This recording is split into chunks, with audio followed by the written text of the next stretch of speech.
자, 여러분 안녕하십니까? 탭스 19 송승호입니다. 오늘은 5월 22일 치러졌던 탭스 시험 성적 발표 날이죠. 여러분들 어떻게 보셨을지 모르겠는데 오늘 영상에서는 그 시험의 주요 포인트들을 같이 살펴보고요. 그리고 더 중요한 것은 이제 곧 또 돌아오는 탭스 시험 어떻게 대비해야 될지 설명드리겠습니다. 그리고 저희가 또 커뮤니티에서 공지글을 올렸었는데 거기에 문의해 주셨던 몇몇 특정 문제들이 있거든요. 그 문제들 하나도 빠짐없이 다 해설을 또 뒤에서 해드릴 거예요. 그래서 다음 시험에서는 이런 실수하지 않도록 같이 해서 해부를 해보겠습니다. 자, 성적 분포는 뭐 다음과 같은데 크게 유의미한 점은 없었고 이번 시험 평균이 평소보다 뭐 1점 높았다 이 정도? 예, 337점까지 올라갔어요. 그래서 지난 시험 336점이었는데 뭐 조금 오른 정도? 그거 외에는 크게 특이점은 없고요. 파트별 난이도 여러분들 뭐 독해가 가장 어려웠죠. 예, 그리고 청해도 체감 난이도 어려웠고 어휘문법도 평소보다는 어려웠다 정도. 각 파트별로 좀 보면은 독해는 왜 상이었냐? 그러니까 요소별로 나눠봐야 될 거 아니에요. 그래서 그 요소별로 이 시험의 객관적인 난이도는 이랬는데 나는 어떤 부분이 특히 더 어려웠거나 더 쉬웠으면 그쪽 부분을 보완하거나 보충해야 되겠죠. 예를 들면은 문장 난이도는 평소랑 크게 차이가 없었어요. 그래서 문장 난이도가 내가 평소보다 좀 어렵게 느껴졌으면 아마 애초에 해석 훈련이 좀 덜 된 겁니다. 그러니까 파편적으로 문장 해석을 공부하면 안 되고 문법 위주로 공부하면 안 되잖아요. 소재는 어려웠어요, 이번에. 그러니까 평소보다도 더욱더 어려운 소재들이 많이 등장해가지고, 지문을 읽는데 문장 구조는 거의 동일한데, 내가 익숙하지 않은 소재들인 거예요. 그래서, 낯선 고유명사 등등이 등장하면서, 이게 어렵게 느껴진 거거든요. 독청법 백지문을 꼭 활용해야 돼요. 왜냐면 독청법 백지문 여러분들 아시겠지만 탭스 청해의 뒷부분 장지문들과 독해에 나왔던 기출 소재들을 활용해서 낸 거잖아요. 그만큼 독청법을 보면서 이 낯선 소재들에 적응해 나가는 게 상당히 중요합니다. 아시겠죠? 네. 소재가 어려웠다면 독청법으로 좀 대비를 해주는 게 필요할 것 같고요. 논리의 난이도는 조금 올라갔어요. 평소보다. 지문 난도는 거의 비슷했는데 오답 함정들이 평소보다 많았죠. 그래서 아마 선지가 좀 읽혔다 하더라도 그러니까 이제 문제 내려가가지고 선택지 고를 때 오답 함정 때문에 고민하는 게 평소보다 좀 더 많았을 겁니다. 그래서 쏘아보기를 통해서 지문의 요점을 제대로 파악하는 것부터 출발을 해야 되고 그 다음에 오답 7 유형 오답의 원칙들이 딱 있죠. 탭스는 정해진 게 기출에 이런 애들이 계속 나오니까 걔네들을 미리 체계화해서 정리하는 게 필요하겠죠. 그러니까 한마디로 문장 단위의 해석, 그리고 소재, 그리고 논리, 얘네를 각각 대응할 필요가 있는데 이 중에서 내가 유난히 더 어렵게 느꼈던 부분을 대응하는 게 필요합니다. 왜냐면은 여러분들 이게 문장, 소재, 논리 모두 탭스 특히 중위권에 있는 학생들은요. 모든 게 되게 탄력적이에요. 조금만 문장 난이도 올라가도 확 성적이 휘청휘청 거립니다. 아시겠죠? 그만큼 여러분들은 기본기를 좀 닦아줄 필요가 있어요. 이 세 개 모두 각각에. 아시겠죠? 자, 그리고 청해는 중상이었어요. 그러니까 사실 상대적인 난이도는 쉬웠으나 독해에 비해서 청해 또한 좀 까다로운 문제들이 있었죠. 그래서 특히 표현 쪽에서 어렵게 많이 나왔고 문장이나 논리는 좀 스테이블했다. 그러니까 표현이라고 하면 특히 이제 우리가 파트 1, 2보다는 이제 뒤쪽 장지문 쪽을 가서 표현들이 평소보다 어렵게 나왔어요. 그래서 이 어려운 표현들을 우리가 미리 익혀야 되기 때문에 구동사 특강에서 기본적인 우리 파트 1, 2, 3 대비하는 표현들 기출 정리해 놓은 거 있죠. 대비할 필요가 있고 그다음에 올보카를 통해서 이 뒤에 있는 표현들을 청해도 마찬가지로 보충을 해줘야 됩니다. 여러분 뒤에서 보시겠지만 올보카 속 표현들을 알았으면 독해 지문들도 상당히 쉽게 풀렸거든요. 이런 것들을 우리가 대비해야 됩니다. 문장이나 논리 난이도는 뭐 독해랑 좀 유사한 부분들이 많이 있죠. 또 재밌었던 점은 지난 시험에 또 성우분이 또 바뀌었죠. 그래서 이 성우들의 지금 뭐 춘추 전국 시대다 이렇게 좀 보입니다. 자, 아무튼 보완해 하자 이거고요. 이거는 이제 시험 직후에 했던 그 투표죠. 예, 독해가 좀 더 어려웠다라고 나왔고 실제로 독해가 좀 더 어려웠다라는 점. 예. 그리고 이제 댓글로 이런 거 나왔어요. 그쵸? 뭐, 언제 영상이 조금 늦어졌어요, 이번엔. 그쵸? 그래서 7번, 그리고 빈칸 마지막 세 문제, 또 독해 24번 그 번역과 관련된 얘기. 그리고 세트 지문 마지막 두 개 세트에서, 그 모두 인퍼 문제. 이런 것들이 좀 어려웠다. 이렇게 질문 주셨습니다. 그래서 요거에 대해서 하나씩 한번 리뷰를 같이 해볼게요. 이게 사실 이렇게 딱 질문이 이렇게만 나왔거든요. 근데 이 질문들이 독해 세트에서 항상 가장 어려운 문제들이에요. 그래서 이 가장 어려웠던 문제들 위주로 리뷰한다라고 생각하시면서 보시면 되겠습니다. 자, 6번, 7번, 8번 나왔어요. 그래서 6번부터 먼저 같이 리뷰를 해보겠습니다. 그 기억이 안 나신 분들도 그냥 시험을 안 치신 분들도 상관없어요. 다음 시험 준비한다는 마인드로 논리만 보세요. 자, 정치인 관련 얘기였고요. 유명한 정치인이 있다. 이 사람은 인기도 너무 많아가지고 모두가 이 사람을 기대했다. 뭐에 대해서 당대표 출마할 것으로 기대를 했다. 그리고 당대표 출마하면은 아마 뭐 1등이 좀 확실시 되는 상황이었다. 여론조사상. 그런데, 그쵸? 그런데 당대표에 출마하지 않기로 결정하고 공표를 했다. 그래서 이게 사람들의 기대에 부응하지 않았던 거죠. 그쵸? 깜짝 놀란 거예요. 반전이죠? 뭐예요? 통념 뒤집기입니다. 통념 뒤집기 관련해서는 이번 특강을 통해서 어떤 부분에 통념 뒤집기 나왔는지 다 보여드릴 거예요. 자, 그래서 어쨌든 현재 자리에서 열심히 하겠다라고 코멘트를 남겼다. 그러니까 이 사람은 애초에 유명한 정치인인데 당대표에 출마하지 않겠다라고 했다. 그쵸? 그래서 통념 뒤집기지만 거기서 결론이 뭐예요? 당대표 출마하지 않고 그대로 자기 자리 유지하기로 함을 파악했으면 되고, 그래서 정답은 쉽게 그 리더십 포지션을 하지 않겠다고, 그러니까 출마하지 않겠다는 거죠. 리더십 포지션이니까, 그쵸, 바로 그 당대표 출마하지 않겠다라고 선언했다는 거고, 함정, 그러니까 오답, 매력적인 오답으로는 뭐가 있었어요? 그쵸, 은퇴를 결정했다라는 얘기가 있었어요. 그러니까 정치판을 떠나겠다라는 얘기는 아니었죠. 그래서 6번은 쉬웠고요. 이제 7번까지도 좀 쉬웠어요. 7번은 그거죠. 자기 얘기하면서 내가 원래 뭐 악기 사실 소질은 없었어. 근데 엄마가 억지로 계속 시켜가지고 꾸준히 했어. 근데 지나고 보니까 내가 잘하게 되더라. 그러니까 이게 내가 소질은 없어도 계속 꾸준히 시키니까 어쨌든 된다라는 거를 악기를 통해 느꼈고, 그게 내 삶에 있어서 엄청나게 큰 영향을 줬다. 그래서 나는 비단 악기뿐만 아니라 다른 일을 인생을 대할 때 꾸준히 대응하는 것을 내 삶의 태도로 삼고 있다. 모토로 삼고 있다. 그래서 정답은 쉽게 나왔죠. In life, 삶에서도 꾸준함이 답이라는 것을 배웠다. 그래서 쉽게 빈칸은 채울 수 있었습니다. 자, 8번이 조금 어렵죠. 항상 어려운 부분이에요. 그래서 셰익스피어 얘기였는데 빈칸 바로 앞에 뚫렸죠. 셰익스피어들의 작품만으로는 빈칸 이렇게 돼 있었고요. 여기서 뒤에 뒷받침으로 그는 작품보다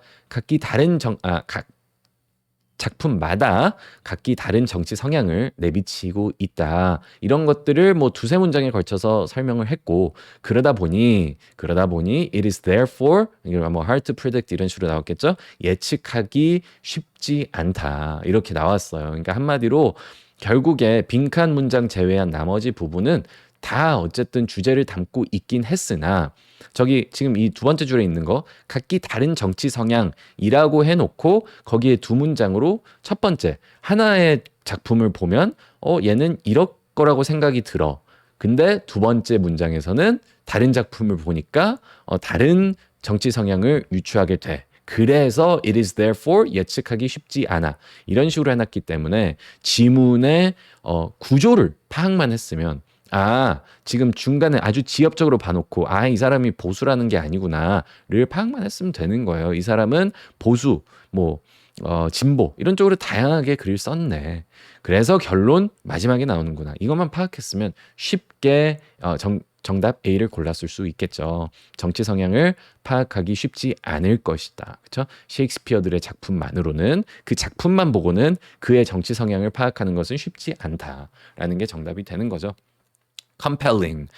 이게 이제 정답에 나왔던 선지인데요. compelling 하면은 충분히 설득력 있는. 그러니까 충분히, 이거는 인정 이런 느낌의 것들. 그래서 주로 compelling evidence라고 많이 씁니다. evidence 증거 같이 붙여서 많이 쓰여요. 뭐 범죄, 수사 이런 거에서도 compelling evidence 이렇게 얘기를 합니다.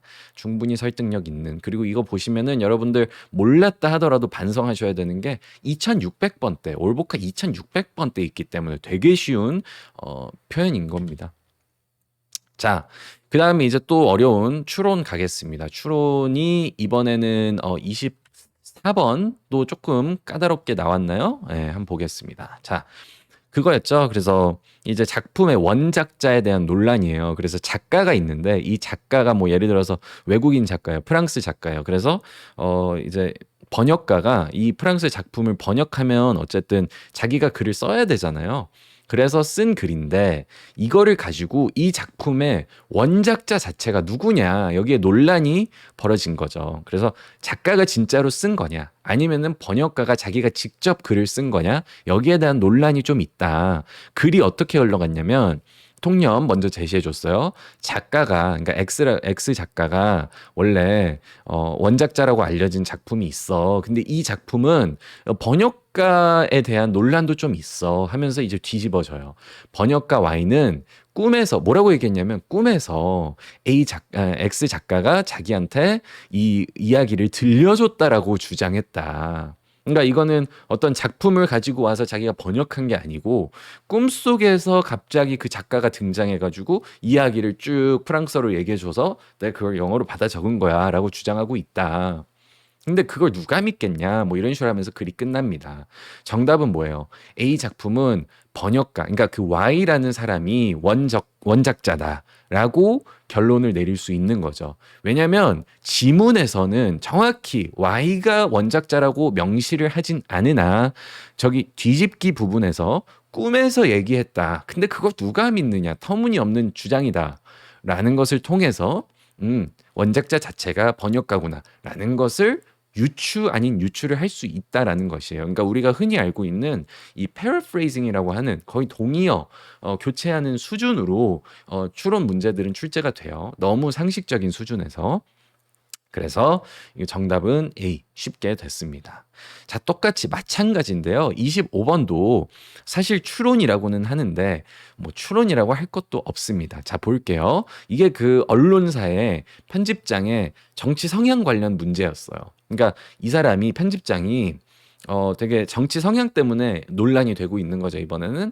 그래서 이 사람이 욕을 먹고 있어요. 그래서 conservative, 뭐 right wing 이런 것들이 문장에 두 문장에 걸쳐서 첫 번째는 conservative, 두 번째는 right wing이라고 나왔어요.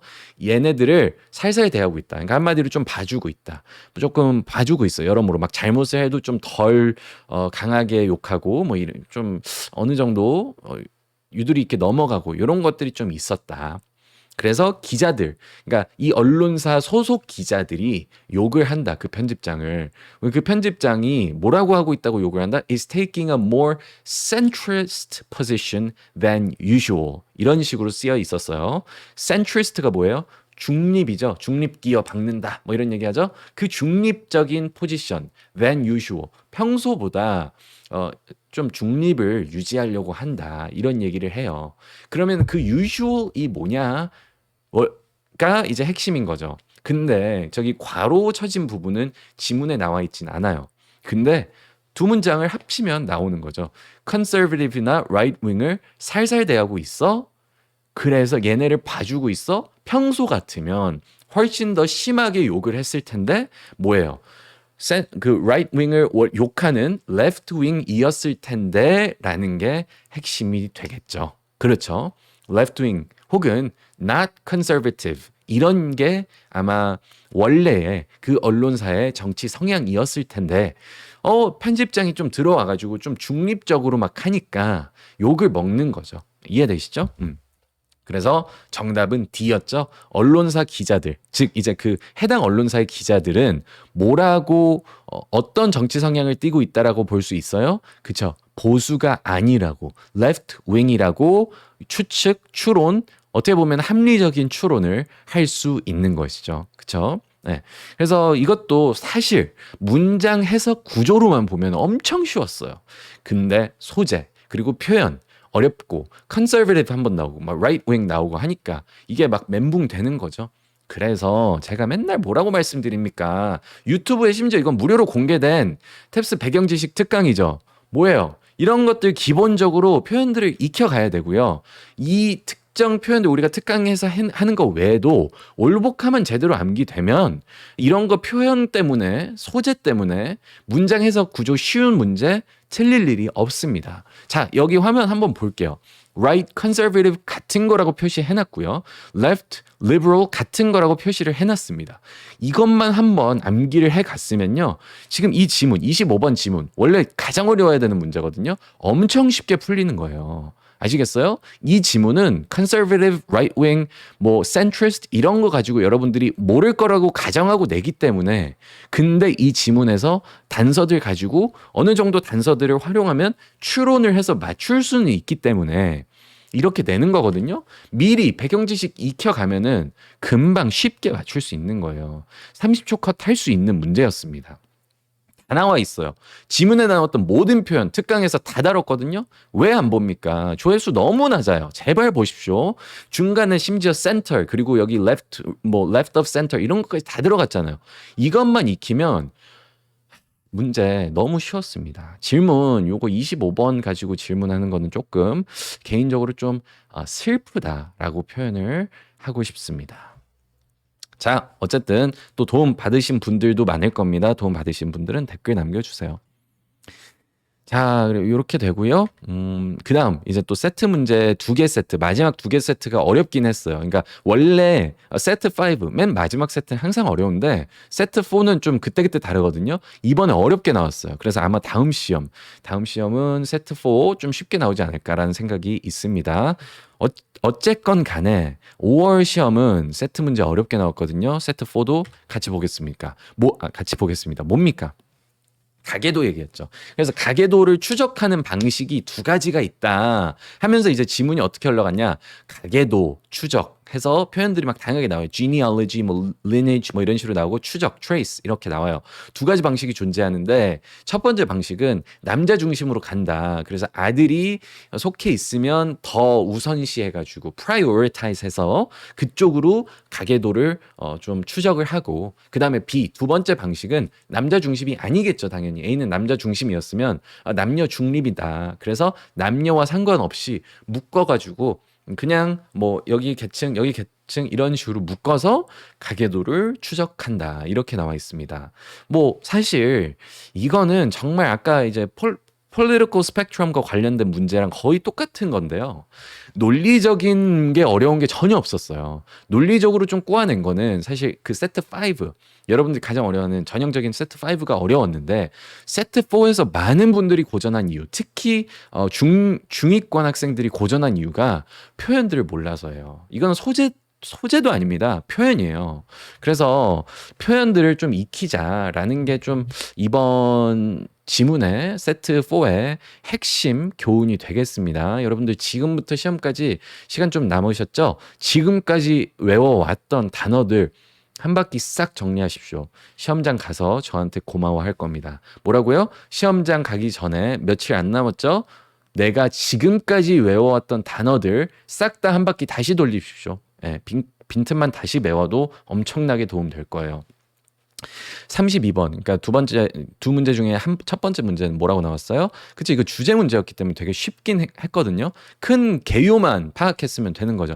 Comparing two systems of tracing lineage. 이거는 trace, lineage. 저 표현들만 제대로 알고 있으면 못 풀었을 리가 없습니다. 지문에 그대로 trace, lineage 나와 있고 하니까. 저기 순번 뭡니까? 올복화에 있는 거니까 여러분들 아직 모르셨으면 올복화 가서 표시해놓고 복습하시기 바랍니다.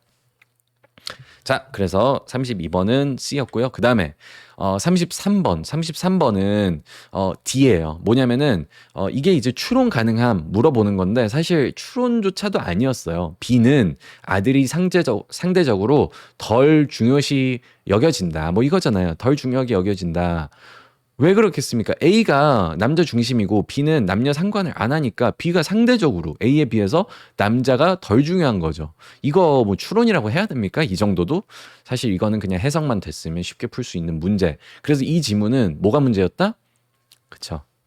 표현이 문제였다. 표현만 익혔으면 전혀 문제가 안 됐다. 여러분 문제는 쉬웠어요. 그쵸? 해설 들어보니까 한글로 들어보니까 논리적으로 꼬아낸 게 하나도 없고 있는 그대로 됐잖아요. 그러니까 이거는 질문해 주신 분이 문제가 아니에요. 왜냐면 제가 딱 읽으면서 느꼈습니다. 아 이거 특히 최상위권 제외한 나머지 학생들 한 400점대까지는 모두 이 문제 되게 어려웠겠다. 이렇게 느꼈습니다. 그래서 표현들 정리할 필요가 있고요. 마지막은 이제 세트 5예요. 세트 5는 뭐 어려웠어도 됩니다. 근데 그래도 풀 수 있는 방법이 있었다. 그쵸? 막 쉽다고는 할 수는 없지만 그래도 문제 자체를 틀릴 만한 건 아니었어요. 자, 볼게요. 특히 상위권, 최상위권은 이것까지 맞췄어야 돼요. 보겠습니다. 자, 지문 어떻게 돼요? 그쵸? attention에 대한 질문이었어요. attention이라는 것 자체가 집중, 주의라는 건데 attention도 좀 덜 와닿고 추상적이기 때문에 여기서부터 해석이 좀 꼬였다고 하신 분들도 계시더라고요. 그래서 또 이것도 결국엔 통념 뒤집기 구조입니다. 그래서 통념 뭐라고 돼 있습니까?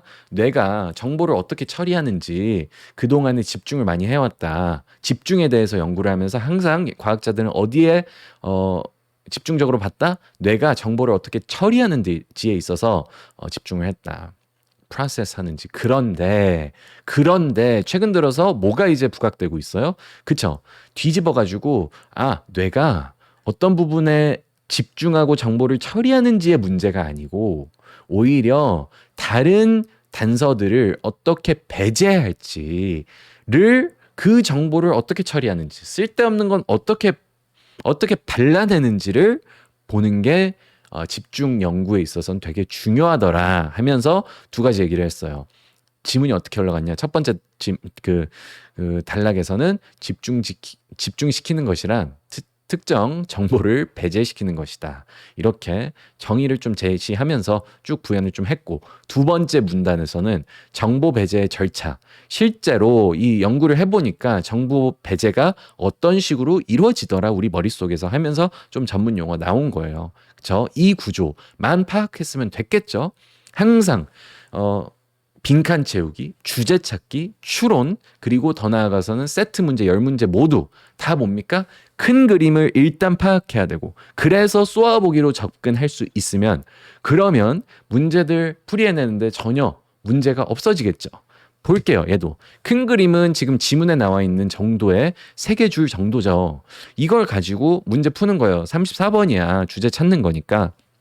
Discovery of the mechanism for exclusion of information in processing in attention 이런 식으로 했겠죠. 그러니까 한마디로 뭐예요? 뇌가 정보를 받아들일 때 특정 정보를 어떻게 그쵸? 발라내는지 그 메커니즘에 대한 발견이다. 이런 식으로 정답이 나왔을 것이고요. 함정으로 뭐가 있었는지 같이 볼게요. How a person is distracted. 함정 D에 있었어요. 사람이 어떻게 하면은 주의 산만해지는지. 그러니까 한마디로 뭐예요? 막 집중력이 어떻게 하면 사람들이 저하되는지 그건 문제가 되지 않는 거죠. 집중력 저하의 문제가 아니고 집중을 하기 위해서 정보를 어떻게 처리하더라라는 게 핵심이었죠. 네, 그래서 요거는 좀 구별을 해줄 필요가 있었습니다. 그래서 벌써부터 세트 4보다 확실히 어려워지죠. 함정들이. 자, 그리고 마지막 문제. 어려웠어요. 얘도. 볼게요. 이거는 지금 앞에 있었던 이 두 번째 지문에 지금 두 번째 포인트 있죠. 정보 배제의 절차는 다음과 같습니다. 속에 있던 문제입니다. 문장이에요. 같이 읽어볼게요. Since X is not able to communicate directly with Z, it receives help from Y, which enables the signals to be transferred. 자, 이 문장을 읽으면요. 뭘 알 수 있습니까? X랑 Z는 다이렉트 커뮤니케이션이 불가능하다. 이걸 알 수 있고요. 그래서 Y가 그 다이렉트 커뮤니케이션을 enable 한다. enable 뭐예요? 되게 만들다 라는 거죠. 그래서 한마디로 Y는 X와 Z 사이의 다이렉트 커뮤니케이션 통로 혹은 수단이다 정도로 되겠죠. 자, 그러니까 한마디로 이 문장 속에는 정확하게 정답 C가 명시되어 있진 않아요. Y가 X와 Z를 연결시킨다. links X and Y together, X and Z together 이렇게 돼 있진 않아요. 하지만 문장을 해석해 보면 당연하게도 우리가 알 수 있는 거예요. 정답이 뭔지. 그쵸? 예. C를 무조건 알 수 있습니다. 그러니까 이런 게 추론이라는 건데, 이걸 딱 보고, 이게 뭐 물리적으로 연결이 안 돼 있지 않냐. 이런 식의 사고는 사실, 적합하진 않죠. 왜냐면 저기 directly라고 돼 있으니까 Y가 directly communicate을 돕는다라고 돼 있고요. 선지에서도 linked together이라고 나와 있으니까 이게 무조건 물리적으로 link together 될 필요도 없거든요. 정답 35번에는 C였습니다. 아시겠죠? 자, 그래서 여러분들 질문 주신 것들까지 다 한번 살펴봤습니다. 그렇죠? 예, 가장 지난 시험에서 독해에서 가장 어려웠던 문항들이에요. 각 영역마다 마지막 문제들이죠. 가장 어려웠던 애들 모두 해설해 드렸으니까 보시고 여러분들 좀 부족했던 부분들을 직접 보충하시는데 그 보충을 어떻게 한다? 그쵸. 여기 나와 있는 표대로 문장이 내가 해석이 더 어렵거나 소재가 더 어렵거나 다 해석은 됐는데 계속 오답에서 고민했다? 그 어느 쪽인지 여러분들이 판단을 하셔가지고 여기 오른쪽에 나와 있는 솔루션을 갖고 해결을 하시기 바랍니다. 그쵸. 청해는 상대적으로 약했던 부분을 보충하자. 표현들도 익히시고요. 여기 나와 있는 올보카 있죠? 올보카는 여러분들 지금까지 공부했던 부분들을 다시 한번 돌리면서 시험장 가기 직전에, 그러니까 전날까지는 단어들을 좀 복습하시기 바라겠습니다. 아시겠죠? 어쨌든 5월 20일 시험도 고생 많으셨고요. 6월 시험, 이번 시험은요.